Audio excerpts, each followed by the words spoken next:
হ্যাঁ বন্ধু, কি বলবো, বাংলাদেশের এমন কোনো জায়গা নাই যে জায়গাতে আমি আলোচনা করতে যাই নাই।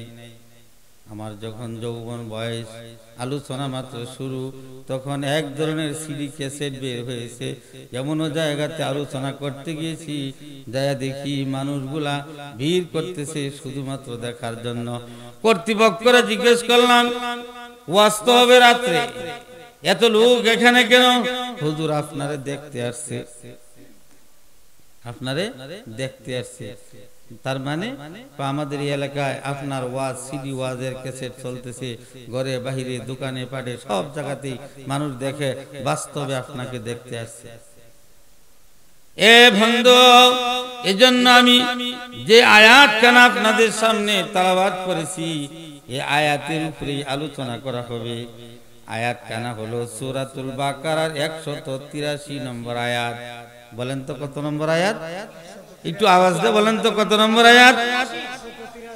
এই আয়াতে আল্লাহ তাআলা বলেন, হে ঈমানদারগণ শুনো, তোমাদের উপরে রোজাকে ফরজ করে দেওয়া হয়েছে। তোমরা মনে করবে না রোজা শুধুমাত্র তোমাদের জন্যই ফরজ করা হয়েছে, তোমাদের পূর্ববর্তী যে সমস্ত লোকজন ছিল তাদের উপরেও রোজা এমন ভাবে ফরজ ছিল। রোজা তোমাদের উপরে ফরজ করে দেওয়া হয়েছে। রমজান মাস আসতেছে কাহারো জন্য আনন্দের আর খুশির মাস, আর কাহারো জন্য হলো গজবের মাস। কথা কয় না? কাহারো জন্য হলো আনন্দ আর খুশির মাস, গুনাহ মাফের মাস। আর কিছু লোক আছে তাদের জন্য হলো রমজান মাসটা গজবের মাস, কারণ তাদের জন্য গ্যাস্ট্রিকের মাস। তাদের চিন্তা হলো রমজান মাস আসতেছে, ওপেনলি আর সিগারেট খাওয়া যাবে না। রমজান মাস আসতেছে, দোকান বাড়ে বসে বসে চা খাওয়া যাবে না, আড্ডা দেওয়া যাবে না। এজন্য তাদের জন্য হলো গজবের মাস, কিন্তু আপনি আমার জন্য হলো রহমতের মাস, ঠিক কিনা? ও হ্যাঁ, রমজান আসতেছে, রহমতের মাস নিয়ে আসতেছে, রহমত নিয়ে আসতেছে, মাগফিরাত নিয়ে আসতেছে, নাজাত নিয়ে আসতেছে। তিন জিনিস নিয়ে আমাদের সামনে আসতেছে, রহমত নিয়ে আসতেছে, মাগফিরাত নিয়ে আসতেছে, নাজাত নিয়ে আসতেছে। আল্লাহ পাক যেন এই তিনটা জিনিসের অধিকারী আমাদের সকলকে বানাইয়া দেয়। এ বন্ধু, নবীজি হাঁটতেছেন, সাহাবায়ে কেরামদেরকে নিয়ে নবীজি হাঁটতেছেন। লক্ষ্য করে দেখে কিছু সংখ্যক যুবকেরা বৈশা বৈশা দুনিয়াবি আলাপ আলোচনা করতেছে। যুবকগুলা দুনিয়ার আলোচনা করতেছে, বাজে আলোচনা করতেছে। আল্লাহ রাসূল যুবকদের দেখে, এই বাচ্চারা, আল্লাহর নবী যুবকদের দেখা তাদের মনের ভাব অনুভব করতে পাইয়া ডাক দিলেন। ক্বালান নবী সাল্লাল্লাহু আলাইহি ওয়াসাল্লাম, ইয়া মাশারাস শাবাব, হে যুবকের দলেরা। নবীজি ডাক দিলেন, ইয়া মাশারাস শাবাব, মান ইসতাতা মিনকুমুল বাআতা ফালইয়াতাজাওয়াজ ফাইন্নাহু আগায্যু লিল বাসার ওয়া আহসানু লিল ফরজ ফাইন লাম ইয়াস্তাতি ফাআলাইকা বিস-সাওম ফাইন্নাহু লাহু ভিজা। আল্লাহু আকবার। জোরে গান। আমার বন্ধুগণ, আল্লাহর নবী যুবকদের ডাক দিয়ে বললেন, ও যুবকেরা শুনো, তোমাদের যদি সামর্থ্য থাকে, তোমার বিবিকে চালানোর মতো যদি টাকা পয়সা তোমাদের থাকে, তাহলে তোমরা বিয়ে করে নাও। সুবহানাল্লাহ করেন না?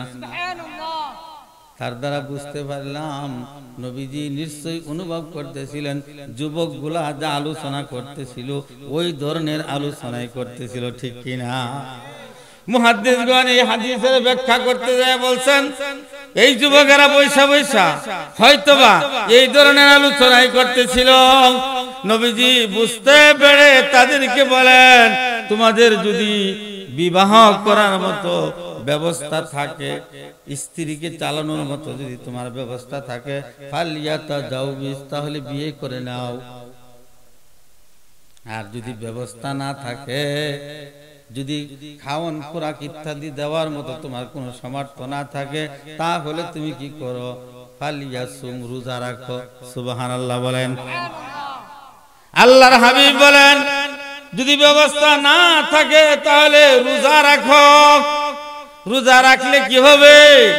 রোজা রাখলে তোমার যে যৌবনের উত্তেজনা আছে এটা অটোমেটিক কমে যাবে। আল্লাহু আকবার গান। দেখছেন রাসূল কি বলছেন? এটা অটোমেটিক কমে যাবে। তারপরে তোমার দ্বারা, তোমার জবান দিয়া, তোমার নফস দিয়া, অর্থাৎ বেগুনা গুনার কাজ আর হবে না। তাহলে রাসূল বললেন কি রাখো? রোজা রাখো। তাহলে রোজা রাখলে কি হয়? রোজা রাখলে কি হয়? ফাইন্নাহু আগাযু লিল বাসার ওয়া আহসানু লিল ফারাজ। আল্লাহর নবী বলেন রোজা রাখলে তোমার চোখ হেফাজত হয়ে যাবে। সুবহানাল্লাহ গান। রোজা ছাড়া চোখ দিয়া যে সমস্ত বেগানা নারী তুমি দেখো, একবার দেখলে আবার দেখতে মন চায়, আছে না নাই? কি বলেন, আছে না নাই? রোজা যখন রাখবা বান্দা, একবার দেখলে দ্বিতীয়বার আর দেখতে চাইবা না। কারণ তোমার মন বলে দিবে তুমি না রোজা রেখেছ।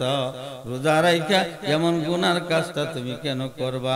কেন তুমি এই গুনার কাজটা করবা? এই জন্য আল্লাহ রাসূল বলেন এই দুনিয়ার মানুষরা তোমরা শোনো, তোমরা যদি রোজা রাখো তাহলে দেখবা তোমার চক্ষুগুলা হেফাজত হয়ে যাবে, তোমার লজ্জাস্থান হেফাজত হয়ে যাবে, গুনার থেকে তুমি বাঁচতে পারবা। আর গুনার থেকে যদি বাঁচতে পারো তাহলে দেখবা এক মাস রোজা রাখার বিনিময় হাসরের ময়দানে আল্লাহ পাক তোমাকে আমাকে জান্নাতে পৌঁছাইয়া দিবে। বন্ধু, জান্নাতে একটা জান্নাতের নাম হলো রাইয়ান।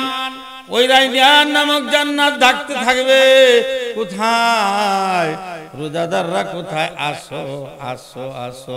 সুবহানাল্লাহ জোরে কর। তাহলে ওই দরজা দিয়ে একমাত্র ঢুকবে কারা? রোজাদার যারা, তারা একমাত্র ওই দরজা দিয়া ঢুকবে। আমার বন্ধুগণ, হযরত ইদ্রিস আলাইহিস সালাতু ওয়াস সালাম তিনি 12 মাস রোজা রাখতেন। কয় মাস? 12 মাস তিনি রোজা রাখতেন। 12 মাস যখন রোজা রাখতেন, আল্লাহ তাআলা ইদ্রিস আলাইহিস সালাতু ওয়াস সালামের জন্য জান্নাত থেকে ইফতারির ব্যবস্থা হইতো। সুবহানাল্লাহ। তো আস্তে কইরেন। জান্নাত থেকে পয়গম্বর ইদ্রিসের জন্য ইফতারির ব্যবস্থা হইতো।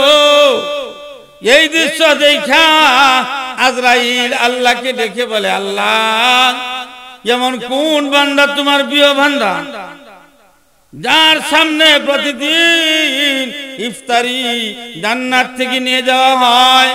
আল্লাহ, তুমি যদি অনুমতি দাও এই লোকটার কাছে একটু যাইব, লোকটার সঙ্গে একটু বন্ধুত্ব স্থাপন করব, দোস্ত পাতব। তুমি যদি অনুমতি দাও। আল্লাহ বলেন, আজরাইল রে, যা, তোমারে অনুমতি দিয়ে দিলাম, দুনিয়ার জমিনে ওই লোকটার কাছে চলে যাও। আজরাইল আসছে, পয়গম্বর ইদ্রিস আলাইহিস সালাতু ওয়াস সালামের সামনে আসছে, সালাম দিয়েছে। পয়গম্বর সালামের উত্তর নিয়েছে। জিজ্ঞেস করলো, তুমি কে?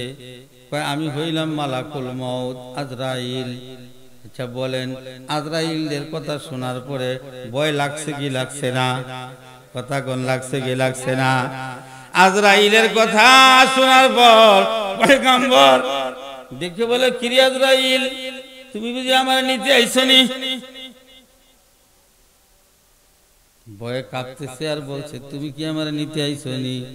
আজরাইল বলে, না, নেওয়ার এখনো সময় হয় নাই। কই, তাহলে কেন আসছো? আসছি শুধুমাত্র তোমাকে এক নজর দেখার জন্য। আর কেন আসছো? পায়ের এসেছি তোমার সঙ্গে একটু দোস্তি স্থাপন করার জন্য।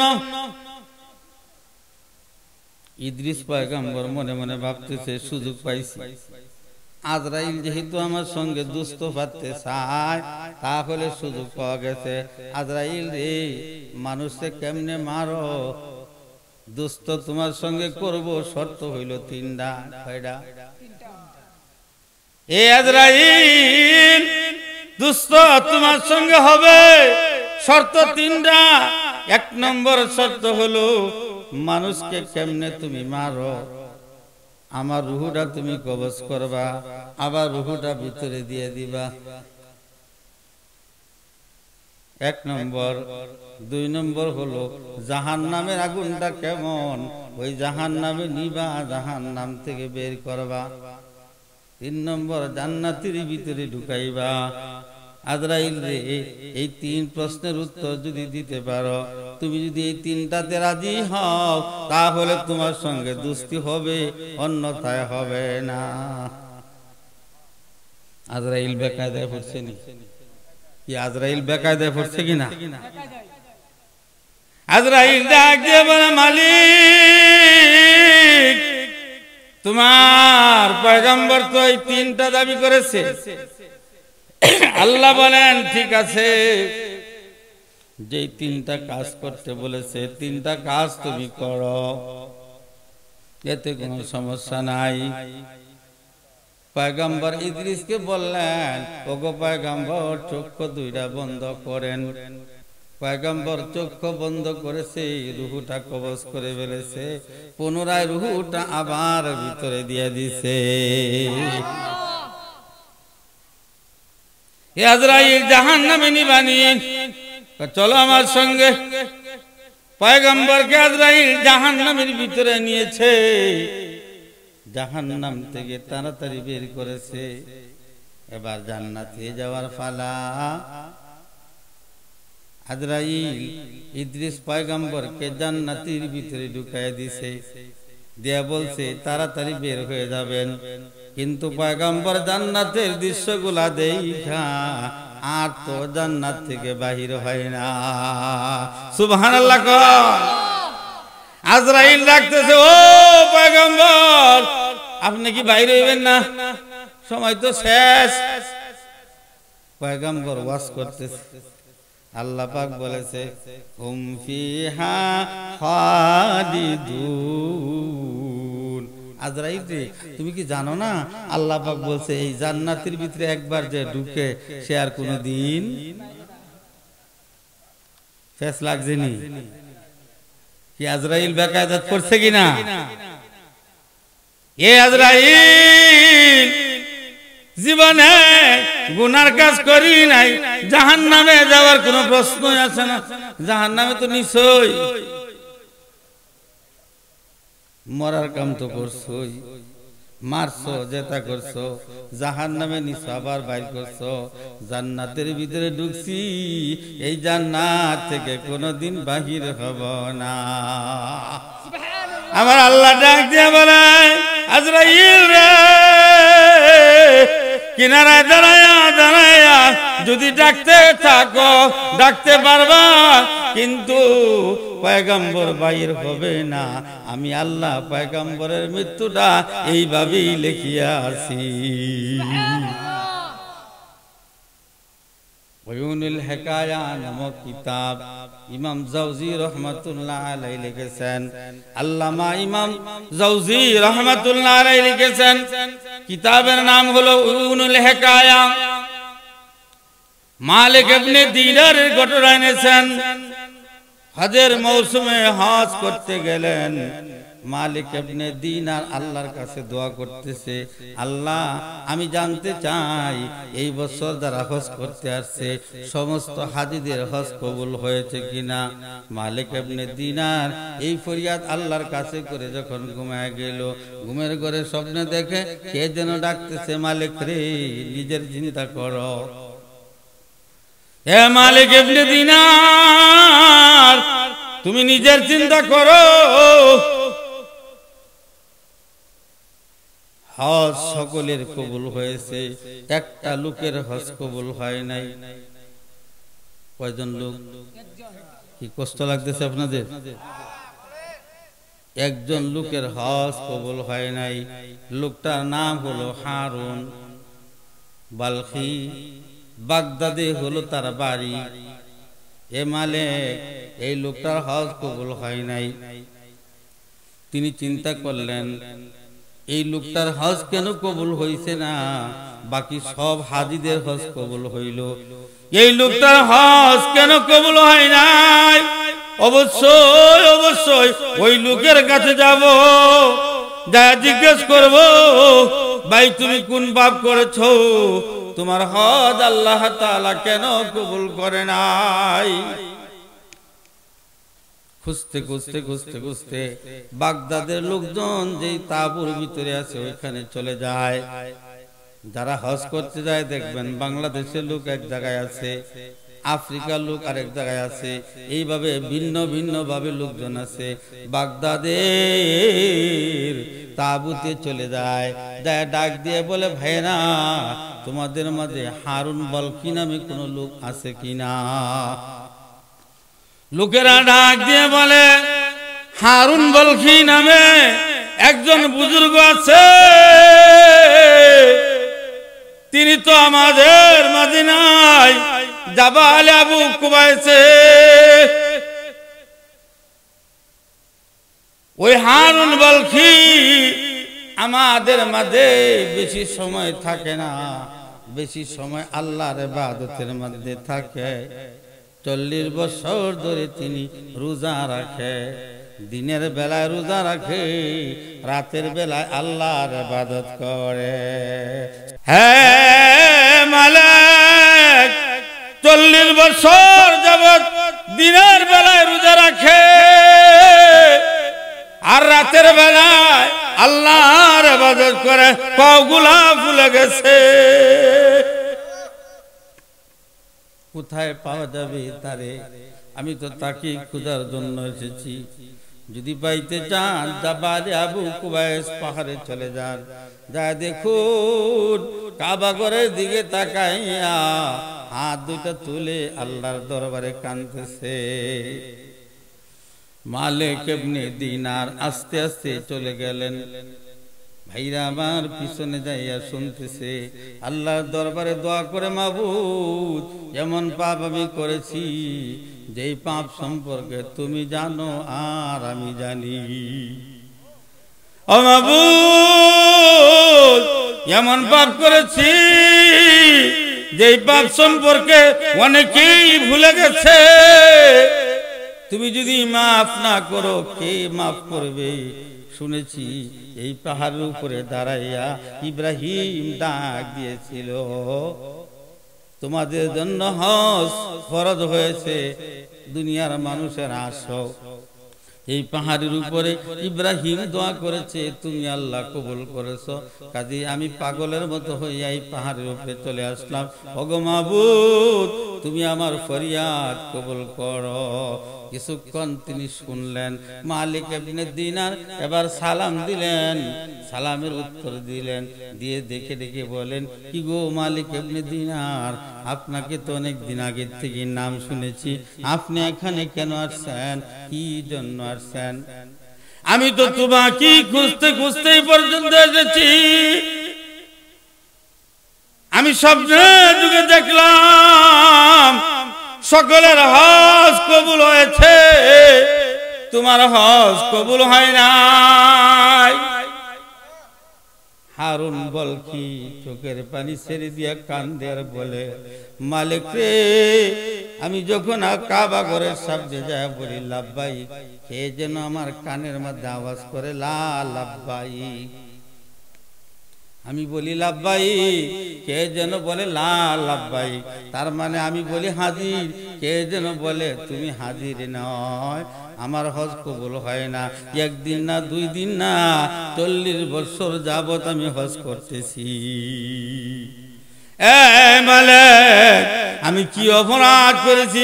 দেখো দেখো, আমার হাত নাই, ডান হাত আমার নাই, বাম হাতটা শুধুমাত্র আছে। আমি কি পাপ করেছি? আজ থেকে বহুদিন পূর্বে আমি যখন নওজোয়ান ছিলাম, আমার অভ্যাস ছিল মদ পান করা। মদে ছিলাম আমি অভ্যস্ত, মদ পান করতেছিলাম। করতে করতে মনে করো এমন একটা দিন, যেই দিন ঈদের রোজার চাঁদ উঠেছে, রমজানের চাঁদ উঠেছে, মানুষ সেহরি খাবে, দ্বিতীয় দিন রোজা রাখবে। ওই দিন আমি মদ পান করে বেবুর হইয়া আমি ঘরে চলে আসলাম। আমার মা জননী আমার দেখলো, দেখে বলে, হারুন রে, তোমার মতো অভাগ্যবান ছেলে যেন আর কাহারো না হয়। এ হারুন, তোমার মতো কুলাঙ্গার সন্তান যেন আর কোন মা গর্ভে ধারণ না করে। আগামীকালকে রোজা, মানুষ রোজা রাখবে, আর তুমি মদ পান করিয়া ঘরের ভিতরে আসছো। ও মালে, মায়ের এই কথাটা শোনার সঙ্গে সঙ্গে বাম হাত দিয়ে মায়ের চুলে ধরে আমি ডান হাত দিয়া আমার মায়ের গালে থাপ্পড় মেরেছি। আমার মায়ের গালে থাপ্পড় মেরেছি, থাপ্পড় মেরে কিন্তু করি নাই, মদের নিশা আমার যায় নাই। আমার মা তাকে হাতে পায়ে বেঁধে আগুনের মধ্যে ফেলে দিয়েছি। ঘরের ভিতরে আমার বিবি ধাক্কা দিয়ে ঘরের ভিতরে ঢুকাইয়া দিল। আমি ঘরের ভিতরে ঢুকে গেলাম, বিবি বাহির দিয়া তালা লাগাইয়া দিল।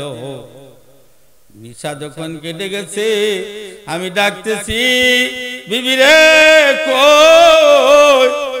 আমার মারে তো আমি দেখতে পাই না, আমার মা কই? আমার মারে তো দেখতে পাচ্ছি না, বিবি রে আমার মা কই? বিবি দরজা খুলে দিয়া বলে, তুমি যেমন মায়ের ঘরের ভিতরে ছিলা, আমিও তো তেমনই ছিলাম।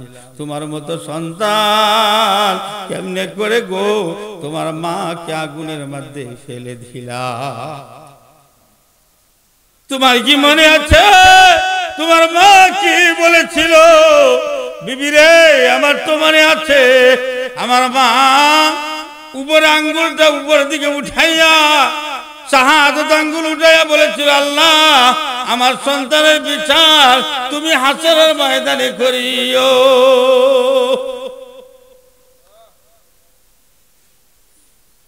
তখন আমি অনুতপ্ত হইলাম, আমি এমন অন্যায় কাজ কেন করলাম? আমার মাটাকে আমি কেন মারলাম? অতএব যে হাত দিয়া মায়ের শরীরে আঘাত করেছি, এই হাত আমি কেটে ফেলেছি। আমার কাছে যা দিনার ছিল ওগুলাও দান করে দিয়েছি।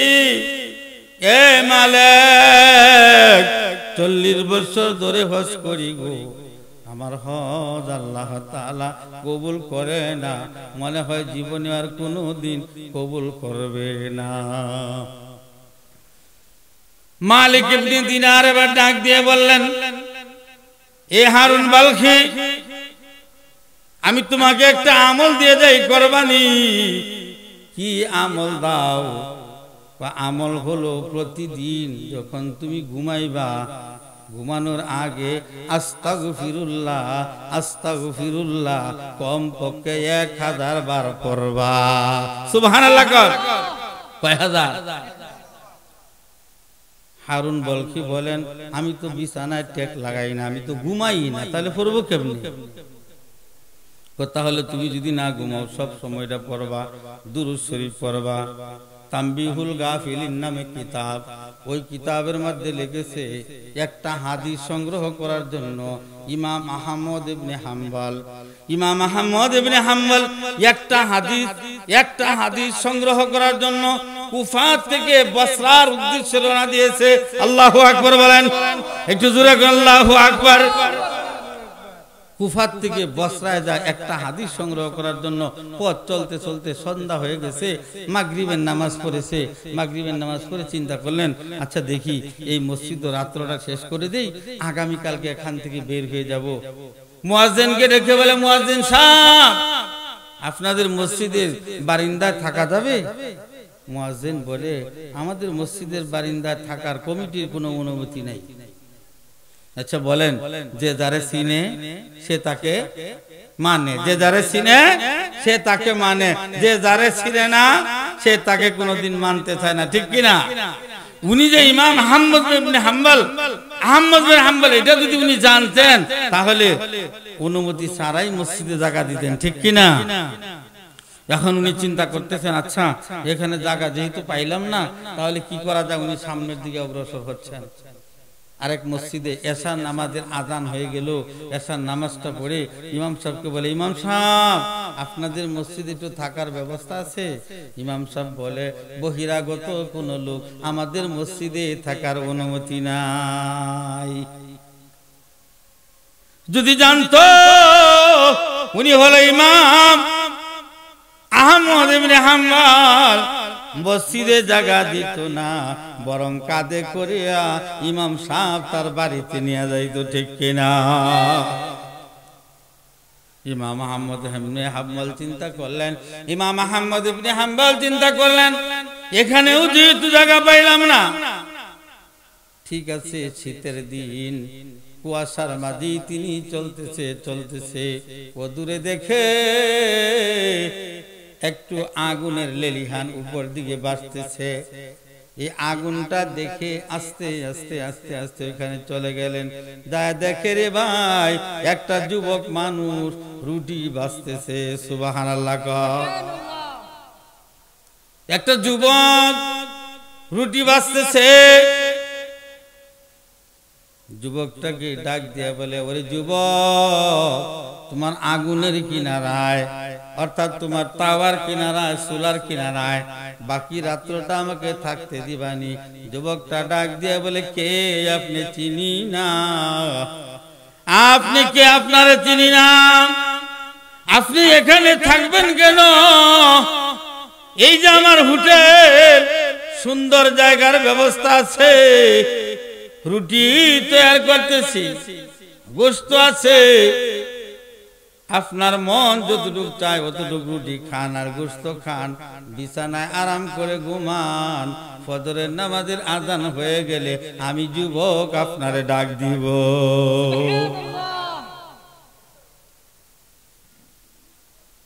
এবার ইমাম আহমদ ইবনে হাম্বল হাত দুটা আল্লাহর দিকে তুলে বলে, মালিক, তোমার কি খেলা বুঝতে পারলাম না। মসজিদে থাকতে চাইলাম, জায়গা হইল না। আরেক মসজিদে আসলাম, ধুরু ধুরু করে আমাকে বের করে দিল। আর তোমার এক বান্দা যুবক মানুষ, কত যত্ন, রুটি আর গোশত এখানে তৈরি হয়ে আছে। আল্লাহ তোমার খেলা বুঝা বড় দায়, ঠিক কিনা? রাখে আল্লাহ আমারে কেবা হইলে মুমিন, শয়তান হতে রক্ষা করো রাব্বুল আলামিন। আপনাদের কষ্ট লাগতেছে? কি কষ্ট লাগে? আমার বন্ধুগণ, এবার তিনি রুটি খাইলেন। ইমাম আহমদ ইবনে হাম্বল রুটি খাইলেন। রুটি খাইয়া তিনি আস্তে করে বিছানায় শুইছে, কিন্তু বেচারা ঘুমায় না। কেন ঘুমায় না? এই যুবকটা দেখি রুটি তৈরি করে আর খালি ঠোঁটটা লড়ায়, জিহ্বাটা লড়াইতেছে। তিনি চিন্তা করলেন, যুবক মানুষ রুটি তৈরি করে আর জিহ্বা লড়ায়, কারণটা কি? তিনি শোনার জন্য চেষ্টা করতেছেন। তো কিছুক্ষণ পরে শুনে এই যুবক রুটি তৈরি করে আর বলে, আস্তাগফিরুল্লাহ। আবার কাস্টমারের সামনে রুটি দেয়, জিহ্বা লড়ায় আর বলে, আস্তাগফিরুল্লাহ। আবার যখন টাকা ঢুকায় তখনও বলে আস্তাগফিরুল্লাহ। ইমাম আহমদ ইবনে হাম্বল চিন্তা করলেন, এ আবার কোন যুগীর যুবক দেখি সবসময় খালি বলে আস্তাগফিরুল্লাহ। আস্তে করে কিনারা আইসা বলে, আচ্ছা যুবক বলো তো, তুমি এই যে আস্তাগফিরুল্লাহ পড়ো, পড়া তুমি কি লাভ পাইছো? কোন কি? আমি এই আস্তাগফিরুল্লাহ পড়া কি লাভ পাইছি এটাকে আপনাকে বলা যাবে না, বললেও আপনি বিশ্বাস করবেন না।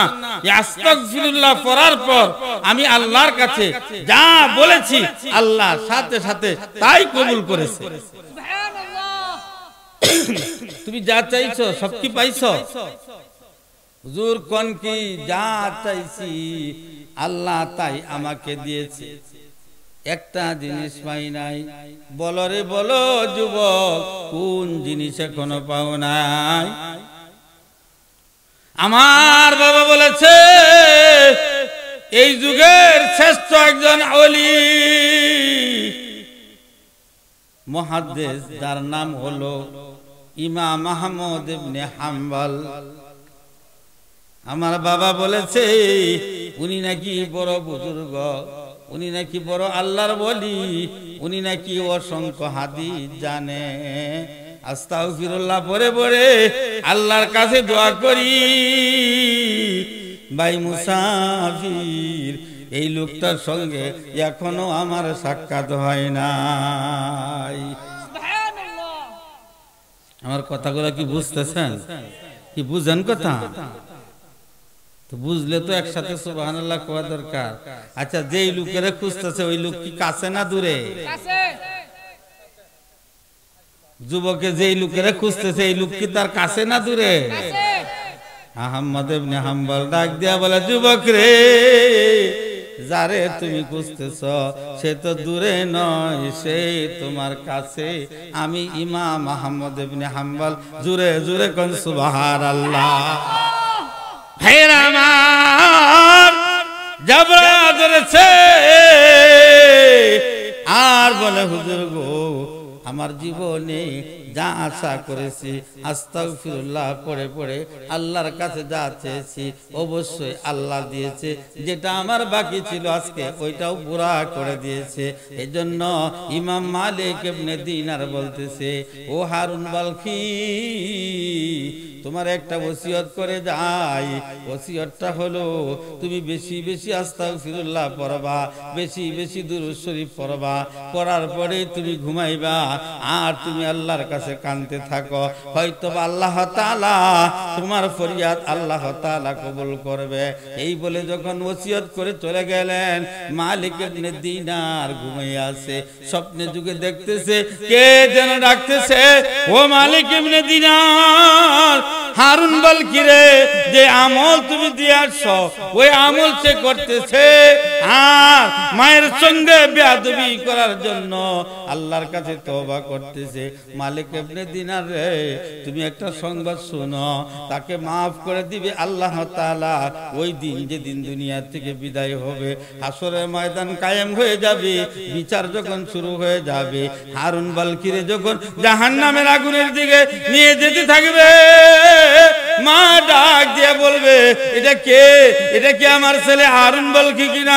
তখন ফেরেশতারা বলবে, হ্যাঁ হ্যাঁ, এটাই আপনার সন্তান হারুন বালকি, যিনি নাকি আপনাকে দুনিয়ার জমিনে অপমান অপদস্থ করে আগুনের মধ্যে নিক্ষেপ করে দিয়েছিল। আজকে তারে আল্লাহর নির্দেশে জাহান্নামের আগুনে দিকে নিয়ে যাচ্ছি। এমন সময় মা পিছন দিক দিয়ে চিৎকার করে বলতে থাকবে, ওগো মালিক, ও মালিক, আমার সন্তান আমার চোখের সামনে জাহান্নামের আগুনে পুড়বে, এটা আমি কেমনে মা হয়ে সহ্য করব? আল্লাহ গো, আমার সন্তানের অপরাধ আমি ক্ষমা করে দিলাম। এই বলে যখন মা ক্ষমা করে দিবে, তখনই তার সমস্ত হজগুলা তওবাগুলা আল্লাহ পাক কবুল করবে। জোরে কোন সুবহানাল্লাহ। আমার ভাইরা, লা ইলাহা ইল্লাল্লাহ, লা ইলাহা, বলেন বলেন, লা ইলাহা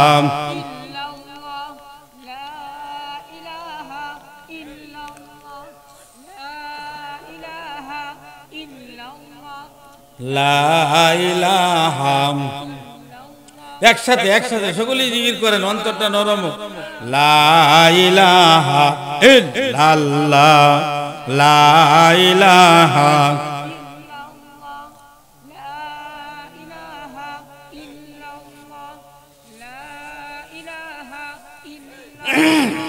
লা ইলাহা ইল্লাল্লাহ, লা ইলাহা।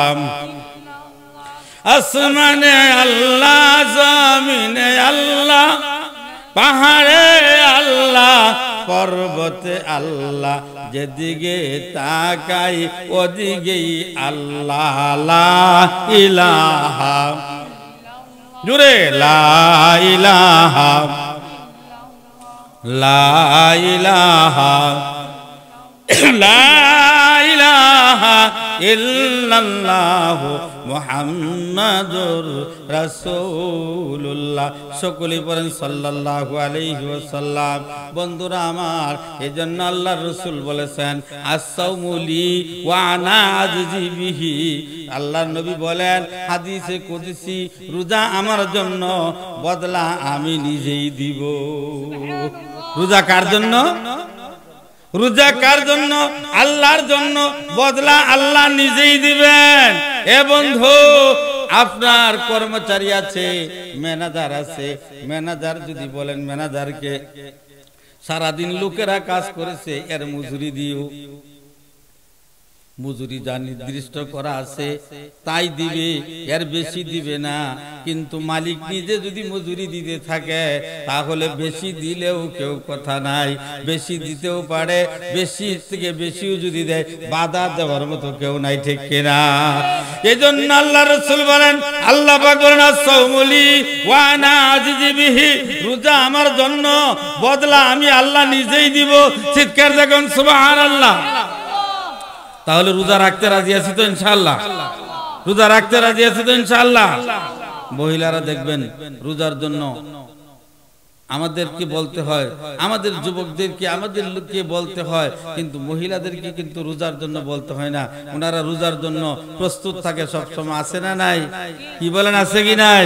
কিন্তু দেখবেন ইফতারির সময় যখন হইছে, হাইরে আমার আফার কাজের আর অভাব নাই, ইফতারির সময় চলে যাচ্ছে, কিন্তু সে ইফতার করবে যে এই সময়টুকু পাইতেছে না, আছে না নাই?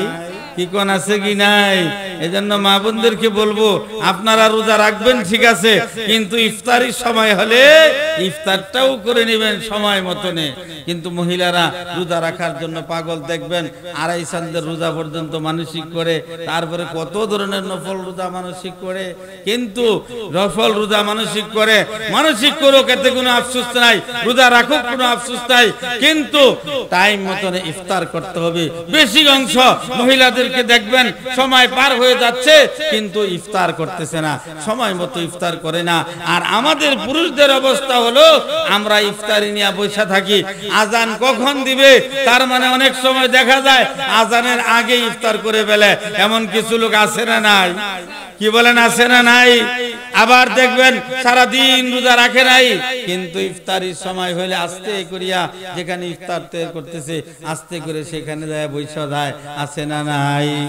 কথা কোন আছে না নাই?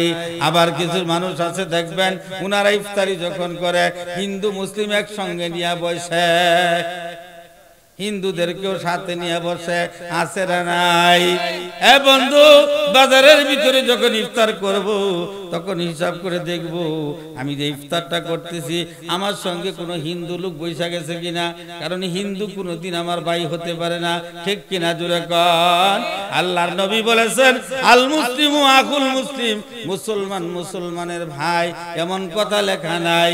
মুসলমানের হিন্দু মুসলমানের ভাই এমন কথা কি কোনো জায়গায় লেখা আছে? কিন্তু আমরা তা উল্টা করি, হিন্দু মুসলিম ভাই ভাই কই না, কই না? কি বলেন, বলি কি বলি না? হিন্দু মুসলিম ভাই ভাই একসাথে বিড়ি খাই, আছে না নাই? এখন আছে না নাই? কিন্তু রাসূল বলেছেন হিন্দু মুসলমান কোনদিন ভাই ভাই হতে পারে না, মুসলমান মুসলমানের ভাই, হিন্দু কোনদিন মুসলমানের বন্ধু হইতে পারে না, ইহুদি খ্রিস্টানরা কোনদিন মুসলমানের বন্ধু হইতে পারে না। আজকে আপনি আমি সমাজের ভিতরে দেখতেছি ইহুদি খ্রিস্টান নাসারারা আমাদের সমাজের ভিতরে আছে, আমরা একসঙ্গে চলতেছি, আমাদের সঙ্গে মিশে তারা চলতেছে, কিন্তু বন্ধুরে চিন্তা করে দেখলাম না এরা কোনোদিন আমাদেরকে বন্ধু মনে করে না, ঠিক কিনা? এজন্য বয়ান করতে যায় বলি, এক ব্যক্তি বিবাহ করেছে, একটা বিবাহ করেছে, তার একজন সন্তান হয়েছে, কিছুদিন পর আরেকটা বিবাহ করেছে, ওই ঘর থেকে একজন সন্তান হয়েছে। জীবনভর শুনেছেন একজন সতীনের সাথে আরেকজন সতীনের মিল পড়ে না, ঠিক কিনা? একজন সতীনের সাথে আরেকজনের কোনোদিন মিল হয় না, এটা হলো জীবন গ্যারান্টি, মিল হয় না।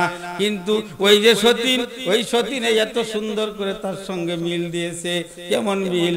ওই যে সতীনের ঘর থেকে যে ছেলেটা হয়েছে, এই ছেলেটারে সে কুলে করে আদর করে লালন পালন করে, আর নিজের ছেলেটা এইটাকে রাস্তার মধ্যে অর্থাৎ জমিনের মধ্যে ছেড়ে দিয়েছে। পাড়া প্রতিবেশী মহিলারা বলে, আমার এই ভাই কই থেকে এই মেয়ে আনলো? দুই সতীনের ভিতরে এত সুন্দর মিল। কেমন মিল? বড় সতীনকে তো দেখার কথা না, বড় সতীনের ছেলেটা রে ছোট সতীনে সব সময় কুলে নিয়ে ঘোরাফেরা করে, মুখে তুলে তুলে খাওয়ায়, নিজেরটারে যত্ন করে না। এই দৃশ্যটা যখন দেখছি, আস্তে আস্তে খবরটা চতুর্দিকে ছড়ায় গেছে, স্কুল কলেজ ভার্সিটি পর্যন্ত চলে গেছে। ভার্সিটির মেয়েরা একজন আরেকজনকে বলে, হাই রে, এই যে আমাদের যে সতীন অর্থাৎ আমাদের যে বান্ধবীর সুনাম ছড়ায় গেছে, এত যখন স্কুলে ছিল এক নম্বর দুষ্ট ছিল, কলেজ জীবনে সে ছিল দুষ্ট, স্যারেরাও তারা থামাইতে পারতো না, এত সুন্দর সুনাম ছড়ায় গেছে চতুর্দিকে। কিছু বান্ধবীরা আসছে, আইসে, কিরে বান্ধবী, তোমার সুনাম দেখি ছড়ায় গেছে, ব্যাপারটা বুঝলাম না, তুমি না আমাদের ক্লাসের মধ্যে দুষ্ট ছিলা? কারি বুঝো না কিছু? কি বুঝবো? ওই যে সতীনের ছেলেটারে আমি কুলের মধ্যে রাখি, মানুষ আমাকে সুনাম করতেছে, আমার ছেলেটারে ছেড়ে দিছি, এর ভিতরে একটা উদ্দেশ্য আছে। উদ্দেশ্যটা কি? উদ্দেশ্যটা যদি বলি কারোর সাথে বলবা না তো? না, বলবো না। উদ্দেশ্যটা হইল, এই যে সতীনের ছেলেটা কুলের মধ্যে রাখতেছি, এটা জমিনের মধ্যে ছাড়তেছি না, তুলে তুলে খাওয়াই, এটা আস্তে আস্তে মুড়া হয়ে যাইতেছে। বয়সটা যখন একটু বেড়ে যাবে, যখন ওরে ছেড়ে দিব, ও কিন্তু হাঁটতে পারবে না। বুঝেন নাই? ও কিন্তু সারা জীবন লুলা হয়ে থাকবে। করে জমিনে ছাড়ি নাই কারণে, কারণ আমারটারে ছেড়ে দিয়েছে, এই জন্য এটা জমিনের মধ্যে পড়তেছে, আবার উঠতেছে, আবার চলতেছে, হাঁটা চড়া সবকিছু শিখে ফেলছে। আর আমার সতীনেরটারে কুলে রাখতে রাখতে রাখতে রাখতে এমন মোটা হয়ে যাবে, এর যত্ন করতে করতে এমন যত্নই করব, এমন মোটা হয়ে যাবে, ইয়া সারা জীবন লুলা হয়ে থাকবে। অতএব আমার স্বামীর কাছে একমাত্র আমার ছেলেটাই প্রিয় থাকবে, আর ওরে নিয়ে সারা জীবন আমার সতীনে খালি বুঝা বইবে, বুঝা বইবে, বুঝা বইবে। এখন বান্ধবীরা কয়, তুই দেখি নতুন কৌশলে দুষ্টামি শুরু করছস, নতুন কৌশলে দুষ্টামি শুরু করছস। এজন্য বন্ধুরে মনে রাখতে হবে, ইহুদি খ্রিস্টানরা আমাদের সঙ্গে চলাফেরা করতেছে, একসঙ্গে মিল দিয়া চলতেছে, কিন্তু মনে রাখতে হবে এদের কিন্তু উদ্দেশ্য ভালো না, ঠিক কিনা? আরো দূরে বলেন, এদের উদ্দেশ্য ভালো কি বানান? সকালবেলা মক্ত পড়া হইতো, খ্রিস্টান মিশনারি আইসা সকালবেলায় স্কুল খুলে দিয়েছে, যাতে করে ছেলেরা মেয়েরা যাতে মক্তবে না যেতে পারে, স্কুলের কারণে মক্তবে যাতে যেতে না পারে, ঠিক কিনা দূরে কর। এজন্য বলবো, যে সমস্ত স্কুলগুলা সকালবেলা খুলেছে, এইগুলা কিন্তু মুসলমানের হাত ধরেই কিন্তু খুলেছে। এজন্য মুসলমান ভাইকে বলবো, তুমি স্কুল করেছ, সকালবেলা স্কুল করেছ, ভালো করেছ, এর কোনো বিরোধিতা আমি করি না। আমি চাই ওই সকালবেলা স্কুলের ভিতরে একজন হক্কানি আলেম, একজন ইমাম সাহেব, একজন হুজুরকে ঢুকায় দাও, যাতে করে ওই সকালবেলা ছেলেরা মেয়েরা সুন্দর করে কোরআন পড়নেওয়ালা হয়ে যায়। তোমার কারণে, তোমার স্কুলের কারণে যদি সন্তানগুলা যদি লেখাপড়া করতে না পারে, কোরআন শিক্ষার থেকে যদি বঞ্চিত হয়ে যায়, কিয়ামতের ময়দানে 1 নম্বর আদালতে, আল্লাহর আদালতে তোমার দাঁড়াইতে হবে, ঠিক কিনা? এজন্য বন্ধুগণ মনে রাখতে হবে, ইসলাম মুসলমান, মুসলমানের বন্ধু। মুসলমান কোনোদিন হিন্দুদের বন্ধু হতে পারে না। এজন্য যখন ইফতারি করতে বসবো তখন আমি দেখে নিব কে রোজা ছিল, কে রোজা ছিল না, তারপরে হিন্দু না মুসলমান না খ্রিস্টান, এগুলাকে দেখে আমি রোজাদার, আমি রোজার ইফতারি করব।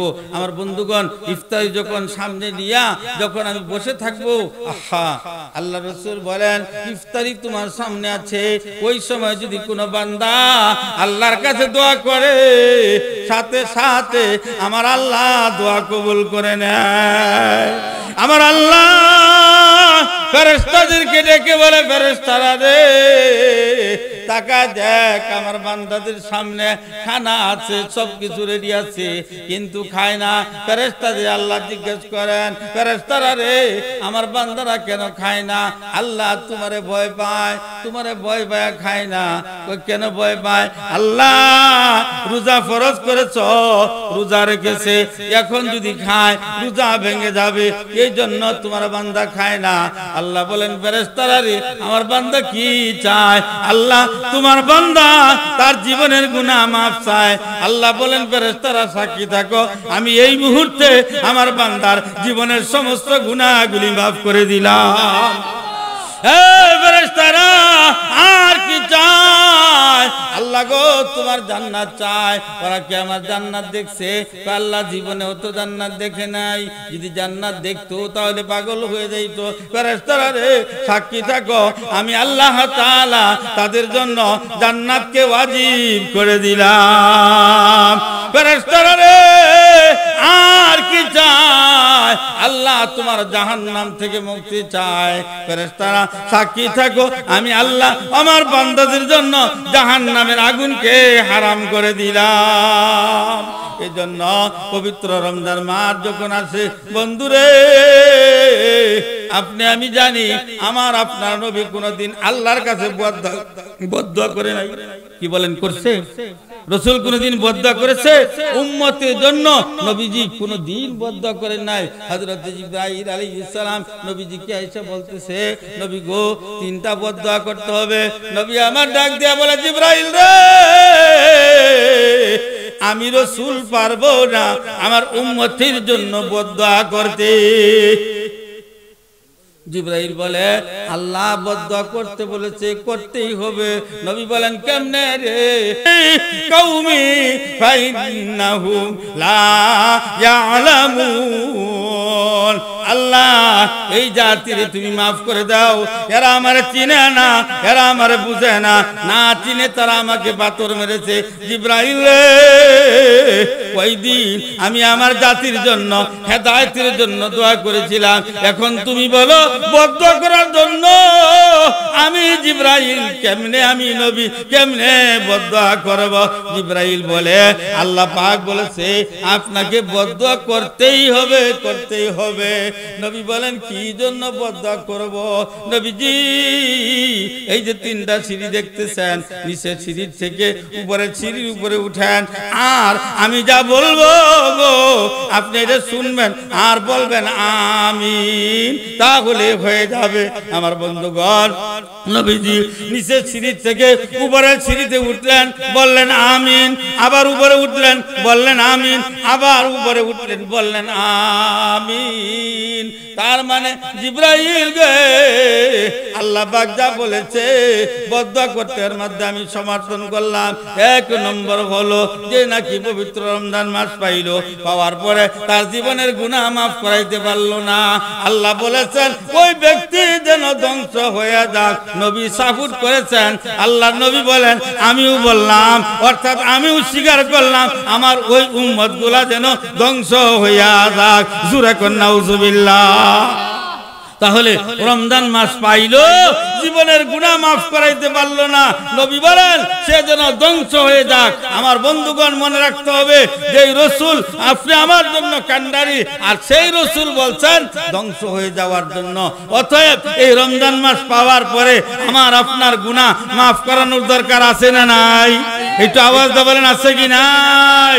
2 নম্বর হলো পিতা মাতা পাইলো,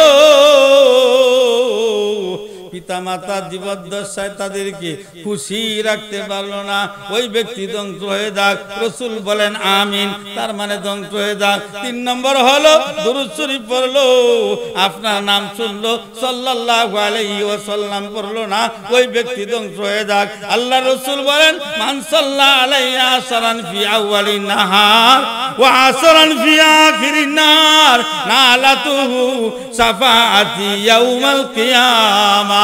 জোরে বলেন আল্লাহু আকবার, আর জোরে বলেন আল্লাহু আকবার। আল্লাহ রাসূল বলেন যে ব্যক্তি সকালে 10 বার দুরূদ শরীফ পাঠ করলো, বিকালে দুরূদ শরীফ পাঠ করলো, নবী বলেন কিয়ামতের ময়দানে আমি রাসূল সুপারিশ করিয়া তাকে জান্নাতে নেওয়া ওয়াজিব হয়ে যাবে।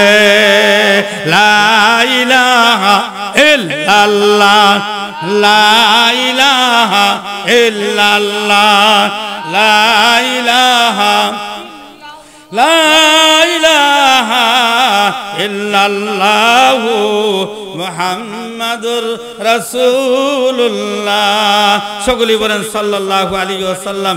এজন্য আল্লাহর হাবিব বলেন আস-সাওমু লি ওয়া আনা আজজি বিহি, রোজা আল্লাহর জন্য এবং বদলাও আল্লাহ পাক নিজেই দান করবেন। এই রমজান মাসে জাহান্নামের দরজাগুলা বন্ধ, জান্নাতের দরজাগুলা খোলা। ও ভাই, রাসূল বলেছেন রোজাদারের মুখের যে দুর্গন্ধটা সেটা আল্লাহর কাছে মেসকে আম্বরের চাইতেও আরো বেশি প্রিয়। সুবহানাল্লাহ জোরে কোন। এজন্য নিজে তো রোজা রাখবই, নিজের সন্তানদেরকেও রোজা রাখার জন্য তাদেরকেও চেষ্টা করব। রাজি আছেন না ইনশাআল্লাহ?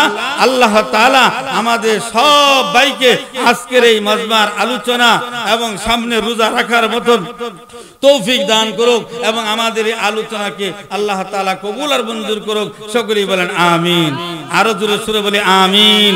লোক সংখ্যা আপনারা একেবারেই কম, আলোচনা করলে আরো ঘন্টা ধরে আলোচনা করা যাবে। এই জন্য আমি আর লম্বা সময় আলোচনা করতেছি না। বলাটা আমাকে বলে নাই, তারপরেও বলছি এই মাহফিল করতে যাইয়া কি পরিমাণ খরচ এটা তো বুঝেনি। মাহফিল করতে ছোট করলেও যেমন খরচ, বড় করলেও তেমন খরচ। এই দোয়ার আগ মুহূর্তে এমন কেউ আছেন কি যে হুজুর আমি 1000 টাকা দিয়ে সহযোগিতা করব, আমি 500 টাকা দিব, আমি 100 টাকা দিব, 200 টাকা দিব? যে কয়জন লোক আছেন মেহরবানি করে যদি বলতেন যে হুজুর আমার কাছে আছে, আমি ইনশাআল্লাহ দিয়ে গেলাম। দোয়ার পূর্ব মুহূর্তে যালামনা আনফুসানা ওয়া ইল্লাম তাগফির লানা ওয়া তারহামনা লানাকুনান্না মিনাল খাসিরিন। রব্বিরহামহুমা কামা রাব্বায়ানি সগীরা। খালেক মালিক আল্লাহ পাকফরওয়ার, সকলি করি তোমার কুদরত তোমার। শত গুনাহ যদি করি মাওলা তবু তো তোমার। মুসার সনে কইস কথায় আল্লাহ তোর বাহারে নিয়া, আমরা সনে কইয় কথায় আল্লাহ আজরাইল পাঠাইয়া। রব্বুল আলামিন, রাত প্রায় 12টা বেজে গেছে। আমরা কয়েকজন গুনাহগার, দুনিয়ার সমস্ত দোকান যদি বন্ধ হয়ে যায়, দরজাগুলো যদি বন্ধ হয়ে যায়, তোমার রহমতের দরজাগুলো বন্ধ হয় নাই। প্রভু, তোমার রহমতের দরজার দিকে আমরা তাকায় আছি। আল্লাহ দয়া করিয়া আমাদের গুনাহগুনি মাফ করে দাও। ও আল্লাহ, আমাদের সকলকে বেগুনাহ মাসুম বানায় দাও। আল্লাহ, মাহফিল আসছিলাম গুনাহ নিয়ে, এখন তোমার দরবারে ফরিয়াদ, যখন মাহফিল থেকে বাড়ি দিয়ে যাব আমাদের সকলকে বেগুনাহ মাসুম বানায় বাড়িতে নাও। গুনাহগুলো সব যেন মাঠে পড়ে থাকে। আল্লাহ বেগুনাহ মাসুম বানায় আমাদের বাড়িতে নাও। আল্লাহ অনেক ভাইরা দান করেছে, প্রত্যেকের মনের আশা পুরা করে দাও। মহিলা মাদ্রাসাটা কবুল করে নাও। মনির ভাইকে আল্লাহ তুমি কবুল করে নাও। এই মাদ্রাসায় যারা মেহনত করতেছে সকলকে কবুল করে নাও। মাদ্রাসার প্রত্যেকটা ছাত্রীকে আল্লাহ তুমি কবুল করে নাও। অভিভাবকগুলাকে আল্লাহ তুমি কবুল করে নাও। প্রভু গো, তোমার দরবারে ফরিয়াদ, আজকের এই মাহফিলের জন্য যারা দান করলো প্রত্যেকের দানগুলা তুমি কবুল আর মঞ্জুর করে নাও। আল্লাহ বেগুনাহ মাসুম আমাদের বানায়া দাও। না জানি কোন দিন আজরাইল মালাকুল মউত এসে যায়। রাস্তাঘাটে তুমি আমাদের মরণ দিও না, কুকুরের মতো মরণ দিও না, রাস্তাঘাটে মরণ দিও না, পানিতে ডুবাইয়া মারিও না, আগুনে ফুরাইয়া মারিও না। আল্লাহ তুমি আমাদের কুকুরের মতো মরণ দিও না, এমন জায়গায় মরণ দিও যে জায়গায় ছেলেরা মেয়েরা আত্মীয় স্বজনেরা কিনারায় বৈশা বৈশা সূরা ইয়াসিন তালাওয়াত করতে থাকে। তালাওয়াত শুনতে শুনতে যাওয়ার তৌফিক দান করিও। আল্লাহ গো, বারবার মক্কা মদিনা জিয়ারত নসিব না করে কবরে নিও না। আল্লাহ এই গভীর রজনীতে তোমার দরবারে ফরিয়াদ করছি। আল্লাহ আমার মতো গুনাহগার আসমানের নিচে জমিনের উপরে মনে হয় আর কেউ নাই। আল্লাহ আমি গুনাহগারের সঙ্গে নেককার বান্দারা হাত তুলেছে, তাদের উসিলা করে আমার গুনাহগুলি মাফ করে দাও। আল্লাহ আমাকে খাঁটি তওবা করার তৌফিক দান করো। আল্লাহ রমজান মাসের রোজাগুলো রাখার তৌফিক দান করো। আয় আল্লাহ প্রত্যেকটা রোজা যেন থাকতে পারি সেই তৌফিক দান করিও। আল্লাহ রোজার বরকত, রোজার সওয়াব যা আছে সব আমাদেরকে দান করিও। আয় আল্লাহ একটা রোজাও যেন আমাদের ছুটিয়া না যায়, আমাদের রমজান মাসের ইবাদত যেন ছুটে না যায়। আয় আল্লাহ সর্বশেষ ফরিয়াদ, আমাদের সকলকে তুমি বেগুনাহ মাসুম বানিয়ে দাও। আয় আল্লাহ বেগুনাহ মাসুম বানিয়ে দাও। আয় আল্লাহ আমাদের সকলকে আয় আল্লাহ অসুখ বিসুখ থেকে হেফাজত করো, সুস্থতার সহিত থাকার তৌফিক দান করো। আয় আল্লাহ সর্বশেষ ফরিয়াদ, এই মাদ্রাসা তুমি কবুল আর মঞ্জুর করে নাও। যারা সাহায্য সহযোগিতা করেছে প্রত্যেকের দানগুলো কবুল করে নাও।